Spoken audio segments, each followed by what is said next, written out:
a lot about a person once you fall in love with them. Hopefully you know a little something before. Right. And next weekend, audiences can catch a play that examines just how true that statement can be.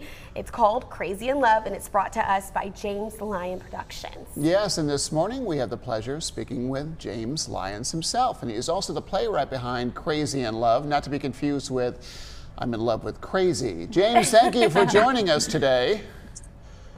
Thank you for having me. Listen, you guys can be talking to anyone else in the world, but you're here with me. I think this is absolutely amazing. So thank you so much for this time. I love your enthusiasm. Thank you for too. I could notice too, you can't see this, but your hat matches Audrey and Christina today. It's a yellow thing that we have going on today. I don't understand what it is. So talk to us, James, if you wouldn't mind, what your production is all about.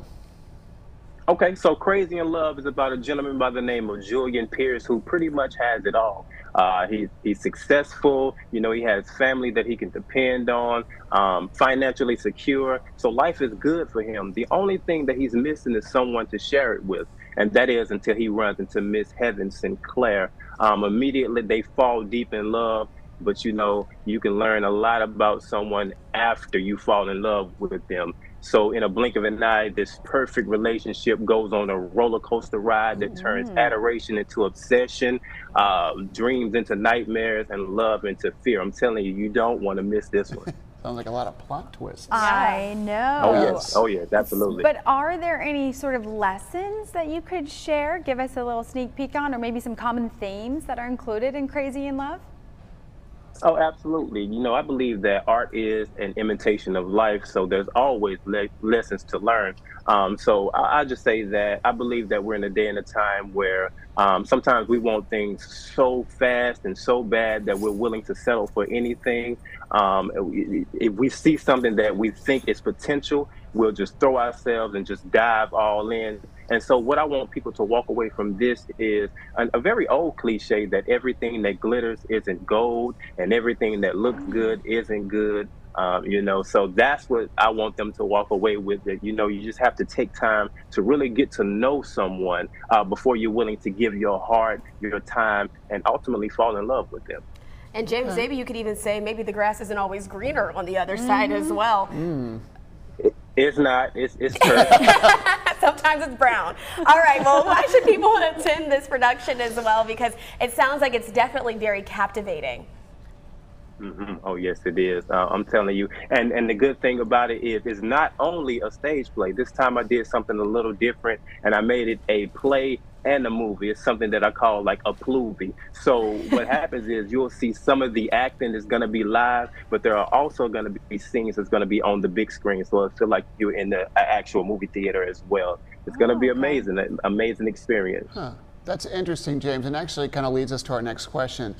I'm sure it's very difficult to write for, and there's two different styles of writing for plays and for movies. Can you give any advice to people who might be looking to do that, to become a playwright?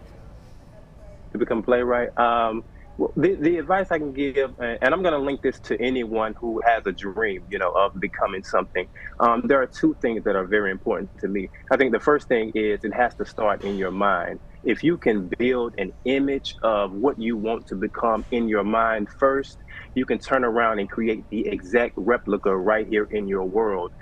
Because whatever the mind believes, the body will achieve. That's the first thing that I will give. And then the second thing is you have to write your vision. I'll say that again. You got to write your vision because it's not good to only have what you want to do in your mind, because that's only an imagination. But when you write it down, it becomes a vision. And what a vision does is it gives your imagination consent to exist in the world. It's like the signature on a permission slip. It gives access or it gives approval. So those are the two things that I would, two lessons or two motivating factors that I would give to someone who's looking to become a playwright or anything, whatever you dream of becoming. If you put those two things down, put it in your mind first, write it down, take steps toward it, in no time you'll become exactly what you want to become.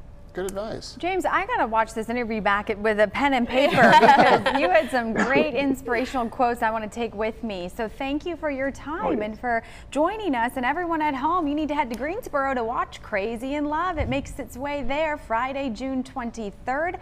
Showtime is at 7:30 at the Van Dyke Performance Center. That's on North Davie Street. We'll have details on how to purchase a ticket on triadcw.com.